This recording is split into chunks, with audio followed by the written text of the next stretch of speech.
Sha nake masu iya magana wai suka ce ciwon ya mace na ya mace ne, amma kuma wasu matan ba su yarda da hakan ba, kuma ba sa amfani da hadisi na fiyayyen halitta sallallahu alaihi wasallam da ya ce ka so wa ɗan uwanka abin da kake so kanka.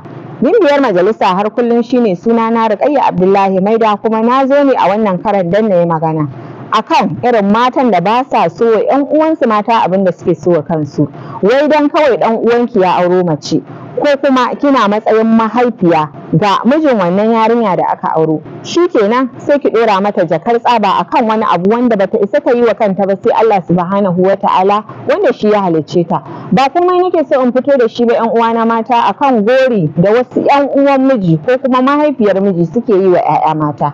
Na menene? Wai magana ce akan batun haihuwa. Shin haihuwa ana siyarwa ne a kasuwa? Ko kuwa kin isa ki ba kanki haihuwa? Ba ta kalubalantar ɗanki da kika haifa ko kuma ɗan uwanku da ya auro ta sai ita kanta? To ya mace bata isa ta ba kanta haihuwa ba sai idan Allah ya bata. Duk lokacin da ake kalubalantar ta sai ku kalubalanci dan uwanku shi ma, shi bai ga wannan matsalar ba da yake zaune lafiya da matarsa, amma ku sai kun dora mata jakar tsaba kun saka ta a gaba. Baki amfani da hadisin nan ba kenan da Allah manzo sallallahu alaihi wasallam yake cewa ka so dan uwanka abin da zaka so kanka. Mun aka ce ciwon ya mace na ya mace ne, yanzu ki a matsayin ki na ya mace idan aka sa ki a gaba akan wannan kika kasa kwanciyar hankali da zaman lafiya a gidan mijinki zaki ji daɗi? To kalubale gare ku mata masu irin wannan ɗabi'ar, gaskiya ku daina, ba abu ne mai kyau ba, saboda na karɓi korafin wata baiwa Allah tana cikin zaman lafiya da kwanciyar hankali da mijinta, tana son ta tana son shi, amma irin masifa da gutsuru tsoma da tsogala gototo irin naku na mata, ko tsogala goto ne ake cewa irin naku na mata masu sanya 'ya'yan mutane a gaba, ya sanya zaman lafiyar ne yana nema ya samu tasgaro tsakaninta da mijinta. Dalili kuwa ta rasa kwanciyar hankali, amma kuma da yake Allah take gaya wa, Allah subhanahu wata'ala take gaya kullum ta tashi ta yi addu'a ta roƙe shi sai ya mata waraka. Dan da nan sai ga haihuwa ta samu. 'Ya'ya biyu ta haifa mace da namiji, bayan fa an sa ta a gaban nan akan maganar haihuwa, wai kuma yanzu abin da aka dawo ana yi wai shine wai ta fi haihuwa kamar kaza.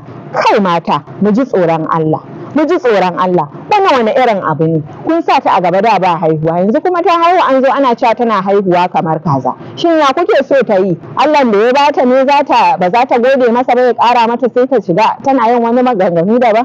To ku koma makaranta masu irin wannan ɗabi'ar, idan ba ku da ilimi ku nemi sani, domin wannan ba ɗabi'a ce ta masu ilimi ba kuma ɗabi'a ce ta mutane masu nagarta da adalci ba, ɗabi'a ce mara kyau. Muna fatan mu gyara ɗabi'unmu, mu gyara halayenmu, ka kuma yi amfani da hadisin nan ka so ɗan uwanka abin da zaka so kanka. Kuma ku tuna cewa ciwon ya mace na ya mace ne, kamar yadda masu iya magana suke faɗa.